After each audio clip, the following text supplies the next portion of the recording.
ഇന്ന് നമ്മൾ സംസാരിക്കുന്നത് സിനിമകളിലെ പ്ലാസ്റ്റിക് സർജറികളെ കുറിച്ചാണ്. അതായത് ഒരു കഥാപാത്രത്തിന്റെ മുഖം മറ്റൊന്നായി മാറുന്നത്. നടീനടന്മാർ ചെയ്ത യഥാർത്ഥ പ്ലാസ്റ്റിക് സർജറികളെ കുറിച്ചല്ല, ഫ്ലാഷ് ബാക്ക് കാണിക്കുമ്പോൾ കഥാപാത്രത്തിന്റെ ചെറുപ്പകാലം വേറെ ആൾ അവതരിപ്പിച്ചതിനെ കുറിച്ചുമല്ല.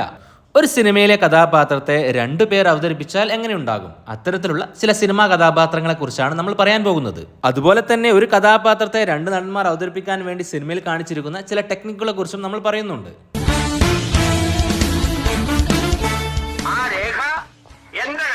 സാധാരണ TV സീരിയലുകളിൽ കണ്ടുവരുന്ന ഒരു ടെക്നിക്കാണ് പ്ലാസ്റ്റിക് സർജറി ടെക്നിക്. ഒരു കഥാപാത്രമായി അഭിനയിച്ചുകൊണ്ടിരിക്കുന്ന ആക്ടറെ റീപ്ലേസ് ചെയ്യാൻ വേണ്ടിയാണ് ഈ ടെക്നിക് ഉപയോഗിക്കാറ്. ഒരു ആക്സിഡന്റിന് ശേഷം മുഖത്ത് പ്ലാസ്റ്റിക് സർജറി നടത്തിയെന്നും പറഞ്ഞുകൊണ്ട് പുതിയൊരാളെ കൊണ്ടുവന്ന് ആ ക്യാരക്ടറിനെ അവതരിപ്പിക്കുക എന്നതാണ് ഈ രീതി. എന്നാൽ ഇത്തരത്തിൽ ഒന്നും തന്നെ പറയാതെ പെട്ടെന്ന് സിനിമയിൽ ക്യാരക്ടർ മാറിയിട്ടുണ്ട്. അതിന് തക്കതായ കാരണങ്ങളും ഉണ്ടായിരുന്നു. അത്തരത്തിലുള്ള ചില സിനിമകൾ ഏതാണെന്ന് നോക്കാം. 2000 റിലീസ് ചെയ്ത ബോളിവുഡ് സിനിമയായിരുന്നു ധഡ്കൺ. അക്ഷയ് കുമാർ, സുനിൽ ഷെട്ടി, ശില്പ ഷെട്ടി തുടങ്ങിയവരായിരുന്നു സിനിമയിൽ അഭിനയിച്ചത്. കേരളത്തിൽ ഉൾപ്പെടെ ഹിറ്റായ ഒരുപാട് ഗാനങ്ങൾ ആ സിനിമയിൽ ഉണ്ടായിരുന്നു. സിനിമയിൽ അക്ഷയ് കുമാർ അവതരിപ്പിച്ച റാം എന്ന കഥാപാത്രത്തിന്റെ ഇൻട്രോ ദൂലേഖ സെഹ്റ എന്ന ഹിറ്റായ ഒരു ഗാനത്തിലൂടെയാണ്. സഹോദരി, സഹോദരൻ, അമ്മ തുടങ്ങിയവരൊക്കെയാണ് അതിൽ കാണിക്കുന്നത്.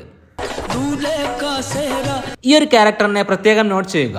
നവനീത് നിഷാൻ എന്ന പേരുള്ള നടിയാണ് ഈ ഒരു സ്റ്റെപ്പ് സിസ്റ്റർ കഥാപാത്രത്തെ അവതരിപ്പിച്ചത്. കല്യാണത്തിന് ശേഷം ഫ്ലൈറ്റിൽ ദില്ലിയിലെത്തിയ ശേഷമുള്ള രംഗമാണ് അടുത്തത്. ഈ ഒരു രംഗത്ത് നേരത്തെ കാണിച്ച അനിയത്തിയെ കാണാനില്ല. പിന്നീട് വീട്ടിലെത്തിയ ശേഷമാണ് സിസ്റ്റർ കഥാപാത്രത്തെ കാണിക്കുന്നത്. അപ്പോൾ ആ ഒരു കഥാപാത്രത്തെ അവതരിപ്പിക്കുന്നത് മഞ്ജീത് കുള്ളാർ എന്ന നടിയാണ്. യാതൊരു എക്സ്പ്ലനേഷനും ഇല്ലാതെ സിനിമയിൽ ആ കഥാപാത്രത്തെ മാറ്റി. ആദ്യം കാണിച്ചത് ആരാണെന്ന് വ്യക്തമായി രജിസ്റ്റർ ചെയ്യാത്തത് കൊണ്ടായിരിക്കാം ആ മാറ്റം നടത്തിയത്. യഥാർത്ഥത്തിൽ ഈ ഒരു സിനിമ ഷൂട്ട് ചെയ്ത് തീർക്കാൻ 5 വർഷം എടുത്തിരുന്നു. അത്രത്തോളം ആ നടിക്ക് ഡേറ്റ് ഇല്ലാത്തത് കൊണ്ടാണ് ആളെ മാറ്റിയത്. 1993 പ്രശാന്ത്, ദിവ്യ ഭാരതി തുടങ്ങിയവർ അഭിനയിച്ച് പുറത്തിറങ്ങിയ റൊമാൻറ്റിക് തെലുങ്ക് ചിത്രമാണ് തൊലിമുദ്ദു.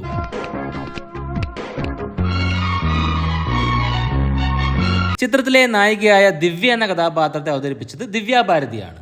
എന്നാൽ ആ സിനിമയിൽ പല ഭാഗത്തും ദിവ്യ എന്ന കഥാപാത്രത്തെ അവതരിപ്പിക്കുന്നത് നടി രംഭ കൂടിയാണ്.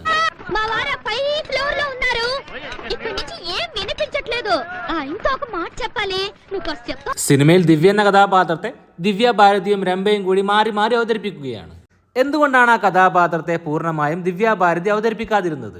ബോളിവുഡിൽ തിളങ്ങി നിൽക്കുന്ന സമയത്തായിരുന്നു അവർ ഫ്ളാറ്റിൽ നിന്നും വീണ് മരണപ്പെടുന്നത്. ആ സമയത്ത് 10ഓളം ചിത്രങ്ങളിൽ നായികയായി അഭിനയിക്കാൻ സൈൻ ചെയ്തിരുന്ന ആളായിരുന്നു ദിവ്യ ഭാരതി. തന്റെ കരിയറിൽ ഏറ്റവും ഉന്നതിയിൽ നിൽക്കുന്ന സമയത്തായിരുന്നു അവരുടെ മരണം. 1993 അവരുടെ മരണശേഷം 3 ചിത്രങ്ങളാണ് പുറത്തു വന്നത്. സൂപ്പർ ഹിറ്റ് ആയിരുന്ന രംഗ് പോലെയുള്ള സിനിമകളിൽ അവരുടെ ഡ്യൂപ്പിനെ ഉപയോഗിച്ചുകൊണ്ട് പിന്നിൽ നിന്നുള്ള പല ഷോട്ടുകളും കാണിക്കുകയാണ് ചെയ്തത്. ഷത്രഞ്ച് പോലെ മുഴുവൻ പൂർത്തീകരിച്ച സിനിമകളിൽ ശബ്ദത്തിന് വേണ്ടി മാത്രം ഡബ്ബിംഗ് ആർട്ടിസ്റ്റിനെ ഉപയോഗിക്കുകയും ചെയ്തു. തൊലിമുദ്ദു എന്ന ഒരു തെലുങ്ക് സിനിമയുമാണ് പിന്നീട് റിലീസ് ചെയ്തത്. ആ സിനിമ പൂർത്തീകരിക്കാൻ ദിവ്യ ഭാരതിക്ക് സാധിച്ചിരുന്നില്ല. അവർക്ക് പൂർത്തീകരിക്കാൻ സാധിക്കാതിരുന്ന രംഗങ്ങൾ പിന്നീട് നടി രംഭയെ കൊണ്ടാണ് ചിത്രീകരിച്ചത്. രംഭയുടെ ദിവ്യ ഭാരതിയുമായുള്ള മുഖസാദൃശ്യം അതിന് ഉപകാരപ്രദമായി. പെട്ടെന്ന് മുഖം വ്യക്തമാകാത്ത രീതിയിലുള്ള ഷോട്ടുകളാണ് രംഭയ്ക്ക് വേണ്ടി സെറ്റ് ചെയ്തത്. അതുകൊണ്ട് തന്നെ ഒരു കഥാപാത്രത്തെ 2 പേർ അഭിനയിച്ചുകൊണ്ട് ചിത്രം പൂർത്തീകരിച്ചു. അവർ സൈൻ ചെയ്ത 10ഓളം ചിത്രങ്ങൾ പിന്നീട് അവരെ മറ്റു നടിമാർ റീപ്ലേസ് ചെയ്തു. ഏറെക്കുറെ മുഴുവനായും ദിവ്യ ഭാരതി അഭിനയിച്ച മറ്റൊരു ചിത്രമായിരുന്നു ലാഡ്ല. പകുതിയിലധികം ചിത്രീകരണം പൂർത്തീകരിച്ച ആ സിനിമ വീണ്ടും ആദ്യം മുതലേ ശ്രീദേവിയെ ഉപയോഗിച്ചുകൊണ്ട് ചിത്രീകരിക്കുകയായിരുന്നു. ഹൃതിക് റോഷന്റെ ഡെബ്യൂട്ട് ചിത്രമായിരുന്നു കഹോന പ്യാർ ഹെ. നായികയായി വന്നത് അമീഷ പട്ടേലും. 2000 റിലീസ് ചെയ്ത ഈ ഒരു സിനിമ പ്രഖ്യാപിച്ചപ്പോൾ നായിക കരീന കപൂർ ആയിരുന്നു. കരീനയുടെയും ആദ്യ സിനിമ കഹോന പ്യാർ ഹെ ആകേണ്ടതായിരുന്നു. എന്നാൽ സിനിമ ഷൂട്ടിംഗ് തുടങ്ങിയതിനു ശേഷം അവർ അതിൽ നിന്നും പിന്മാറി. ഹൃതിക് റോഷന് മാത്രം പ്രാധാന്യമുള്ള സിനിമയാണിതെന്ന് പറഞ്ഞുകൊണ്ടായിരുന്നു കരീന കപൂറിന്റെ അമ്മ ഈ സിനിമയിൽ നിന്നും അവരെ പിന്മാറ്റിയത്. സിനിമയിൽ ഉടനീളം നായികയായ സോണിയ സക്സേന എന്ന കഥാപാത്രത്തെ അവതരിപ്പിച്ചത് അമീഷ പട്ടേലാണ്. എന്നാൽ സിനിമയിൽ ഒരൊറ്റ രംഗത്ത് മാത്രം കരീന കപൂറിനെ കാണാം. ഈ ഒരു രംഗത്ത് നിൽക്കുന്നത് കരീന കപൂറാണ്. എന്നാൽ അടുത്ത രംഗത്ത് തന്നെ അത് അമീഷ പട്ടേലായി മാറുന്നുമുണ്ട്. അടുത്ത രംഗത്ത് തന്നെ ഹൃതിക് റോഷന്റെ ഡ്രസ്സും മാറുന്നുണ്ട്. കരീന കപൂർ ധരിച്ച ഡ്രസ്സല്ല അമീഷ പട്ടേൽ ധരിക്കുന്നതും. ആദ്യം കരീന കപൂറിനെ ഉപയോഗിച്ചുകൊണ്ട് ഷൂട്ട് ചെയ്ത ആ രംഗം അമീഷ പട്ടേലിനെ ഉപയോഗിച്ചുകൊണ്ട് വീണ്ടും എടുക്കാതെ ആദ്യത്തെ രംഗം തന്നെ സിനിമയിൽ കാണിക്കുകയാണ് ചെയ്തത്. ഒരേ ഒരു കഥാപാത്രത്തെ 2 പേർ മാറി മാറി വ്യക്തമായി മുഖം കാണിച്ചുകൊണ്ട് തന്നെ അവതരിപ്പിച്ച ഒരു സിനിമയുണ്ട്. 2022 റിലീസ് ചെയ്ത മറ്റൊരു ബോളിവുഡ് ചിത്രമാണ് ശർമാജി നംകീൻ. നടൻ ഋഷി കപൂറിന്റെ അവസാനം റിലീസ് ചെയ്ത സിനിമയായിരുന്നു അത്. 2020 അദ്ദേഹം മരണപ്പെട്ടത്. സിനിമയിലെ പല രംഗങ്ങളും അദ്ദേഹത്തിന് അഭിനയിക്കാൻ സാധിച്ചിരുന്നില്ല. ശർമാജി എന്ന കഥാപാത്രത്തെ പിന്നീട് പരേഷ് റാവലാണ് അവതരിപ്പിച്ചത്. സിനിമയിൽ പരേഷ് റാവലും ഋഷി കപൂറും കണ്ടിന്യൂറ്റിയുള്ള രംഗങ്ങളിൽ പോലും മാറി മാറി വരുന്നതായി കാണാം. ഈ ഒരു സിനിമ തുടങ്ങുമ്പോൾ തന്നെ ഇത്തരം കാര്യങ്ങളെക്കുറിച്ചെല്ലാം തന്നെ പ്രേക്ഷകരെ വ്യക്തമായി രൺബീർ കപൂർ പറഞ്ഞ് മനസ്സിലാക്കുന്നുണ്ട്. മലയാള സിനിമകളിൽ ഇത്തരത്തിലുള്ള മാറ്റം ഉണ്ടായിട്ടുണ്ടോ എന്ന് നമുക്ക് നോക്കാം. രാംജി റാവു മാന്നാർ മത്തായി യൂണിവേഴ്സിൽ 3 സിനിമകളാണ് ഉണ്ടായത്. Ramji Rao speaking, Mannar Mathai speaking, Mannar Mathai speaking 2. Ramji Rao സ്പീക്കിംഗിൽ മുകേഷ് അവതരിപ്പിച്ച ഗോപാലകൃഷ്ണൻ എന്ന കഥാപാത്രത്തിന്റെ സുഹൃത്തും ടാക്സി ഡ്രൈവറുമായ ഒരു കഥാപാത്രമുണ്ട്. പൊന്നപ്പൻ എന്നാണ് ആ കഥാപാത്രത്തിന്റെ പേര്. ഈ ഒരു നടനായിരുന്നു ആ കഥാപാത്രത്തെ രാംജി റാവു സ്പീക്കിംഗിൽ അവതരിപ്പിച്ചത്.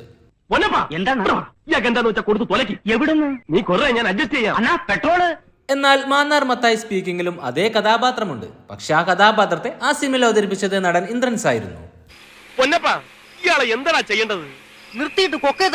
ഒരൊറ്റ സിനിമയിലല്ലെങ്കിലും ഒരേ സീരീസിൽ വ്യത്യസ്തമായ അഭിനേതാക്കൾ ഒരേ കഥാപാത്രത്തെ അവതരിപ്പിച്ചിട്ടുണ്ട്. ഒരുപാട് മലയാള സിനിമകളിൽ ഒരു കഥാപാത്രം ചെയ്യുന്ന അഭിനേതാവ് പെട്ടെന്ന് മാറിയിട്ടുണ്ട്. പക്ഷെ അതെല്ലാം തന്നെ ജൂനിയർ ആർട്ടിസ്റ്റുകളായിരുന്നു. അത്തരത്തിലുള്ള ചില സിനിമാ രംഗങ്ങൾ നമുക്ക് നോക്കാം. 1993 റിലീസ് ചെയ്ത ಸಿಬಿ ಮಲಯಾಳ ಚಿತ್ರമാണ് ಮಾಯಾ ಮಯೂರಂ. ಮುಂದೆ ಜಯನಗರ್ ಹೋಗಿ ಆಮೇಲೆ ಇವ್ರನ್ನು ಬೆಸಂಗುಡಿನಲ್ಲಿ ಬಿಟ್ಬಿಡು. അമ്മ എന്നോട് പ്രത്യേകം പറഞ്ഞിരുന്നു കേശവൻകുട്ടിയോട് പറയണം. സ്റ്റോപ്പ് ചേഞ്ച് നിന്നെ ഇട്ടുക്കോ. ഈ യാത്രയ്ക്ക് ഒരു പ്രത്യേകതയുണ്ട്. കാരണം ഈ യാത്ര തുടങ്ങുമ്പോൾ വണ്ടി ഓടിക്കുന്ന ഡ്രൈവർ അല്ല യാത്ര അവസാനിക്കുമ്പോൾ വണ്ടി ഓടിക്കുന്നത്. ഓടിച്ചുകൊണ്ടേയിരിക്കുമ്പോൾ ഡ്രൈവറുടെ പ്രായവും രൂപവും മാറുകയാണ് ചെയ്യുന്നത്.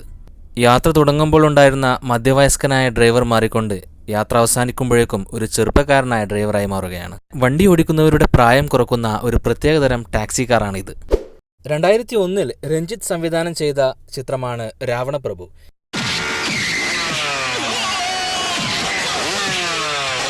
ബൈക്ക് ഓടിച്ചു വരുന്നയാളെയും വീഴുന്നയാളെയും വ്യത്യസ്തരായ 2 പേരാണ് അവതരിപ്പിച്ചത്. ഇതൊരു കണ്ടിന്യൂറ്റി മിസ്റ്റേക്കാണ്. സ്റ്റണ്ട് ആർട്ടിസ്റ്റിനെ ഒന്നും ആരും തന്നെ ശ്രദ്ധിക്കാൻ പോകില്ല എന്ന് അവർക്കറിയാം. 2014 ശ്യാംദർ സംവിധാനം ചെയ്ത പൃഥ്വിരാജ് ചിത്രമാണ് സെവൻത് ഡേ. ആ സിനിമയിൽ യോഗ് ജപ്പ എന്ന നടൻ അവതരിപ്പിച്ച കഥാപാത്രമായിരുന്നു ചാർലി. ആ സിനിമയിൽ ഒരു ആക്സിഡന്റ് രംഗമുണ്ട്.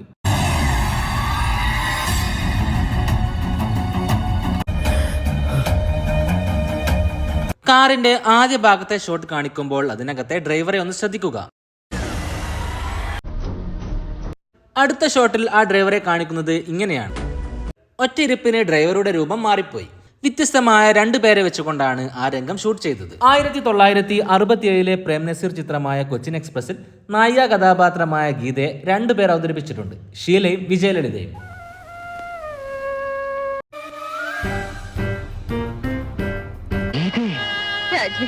ഈ ഒരു മുഖമൂടി ടെക്നിക് ഉപയോഗിച്ചുകൊണ്ട് ഒരേ കഥാപാത്രത്തെ 2 പേർക്ക് അവതരിപ്പിക്കാം. തസ്കരവീരൻ സിനിമയിൽ മമ്മൂട്ടിയും ഈ ടെക്നിക് ഉപയോഗിച്ചിട്ടുണ്ട്.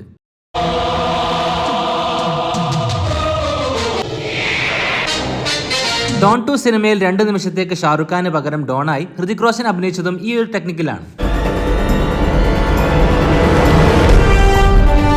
ഗോഡ് സിനിമയിൽ വിജയകാന്തിനെ കൊണ്ടുവന്നതും ഈ ഒരു ടെക്നിക്കിലാണ്. പക്ഷെ ഇതൊന്നും തന്നെ നടന്മാരെ റീപ്ലേസ് ചെയ്യാൻ വേണ്ടി ആയിരുന്നില്ല. 90s കിഡ്സിന്റെ നൊസ്റ്റാൾജിയുടെ ഭാഗമായിരുന്നു ശക്തിമാൻ സീരിയൽ. ആ ഒരു സീരീസിൽ ശക്തിമാന്റെ ഗേൾഫ്രണ്ടായി വരുന്ന ഒരു കഥാപാത്രമാണ് ഗീതാ വിശ്വാസ്. ആദ്യ എപ്പിസോഡുകളിൽ ഗീതാ വിശ്വാസിന്റെ കഥാപാത്രത്തെ അവതരിപ്പിച്ചത് ഈ ഒരു നടിയായിരുന്നു. ഗീതാ വിശ്വാസ് അങ്ങനെ എല്ലാ കാര്യത്തിലും പേടിക്കാൻ തുടങ്ങിയ പിന്നെ മുന്നോട്ട് പോകുന്നത് കഷ്ടം. പിന്നീട് ആ കഥാപാത്രത്തെ വൈഷ്ണവി എന്ന നടിയാണ് ചെയ്തത്. കാരണം വാസ്തവത്തിൽ നിങ്ങൾ തന്നെയാണ് ശക്തിമാൻ. അതിനുവേണ്ടി കഥയിൽ പ്രത്യേകിച്ചൊന്നും ചെയ്തില്ല. ഒരു എപ്പിസോഡ് തുടങ്ങും മുമ്പ് ഇങ്ങനെ എഴുതി കാണിച്ചു. ഒരു അറിയിപ്പ്, ഇനി മുതൽ ഗീതാ വിശ്വാസായി നിങ്ങൾക്ക് മുന്നിലെത്തുന്നത് വൈഷ്ണവി. കൽക്കി സിനിമയിൽ ദീപിക പാദുകോൺ സുമതി എന്നൊരു കഥാപാത്രത്തെയാണ് അവതരിപ്പിച്ചത്. എന്നാൽ അവരുടെ കണ്ടീഷൻസ് അംഗീകരിക്കാൻ കഴിയാത്തതിനാൽ തന്നെ കൽക്കി 2 ദീപിക പാദുകോൺ ഉണ്ടാകില്ല എന്ന് അറിയിച്ചിട്ടുണ്ട്. അപ്പോൾ ആ ഒരു കഥാപാത്രത്തെയും മറ്റൊരാൾ റീപ്ലേസ് ചെയ്ത് വരുമായിരിക്കും. ഇതുപോലെ ഒരു സിനിമയിൽ ഒരു കഥാപാത്രത്തെ 2 പേർ അവതരിപ്പിച്ചത് നിങ്ങൾക്കറിയാമെങ്കിൽ അവ കമന്റ് ചെയ്യുമല്ലോ. ചാനൽ സബ്സ്ക്രൈബ് ചെയ്യാതെയാണ് നിങ്ങൾ വീഡിയോ ഇതുവരെ കണ്ടതെങ്കിൽ ചാനൽ സബ്സ്ക്രൈബ് ചെയ്യുന്ന കാര്യം പരിഗണിക്കുമല്ലോ. മറ്റൊരു രസകരമായ വീഡിയോയുമായി വീണ്ടും വരാം. പീസ്.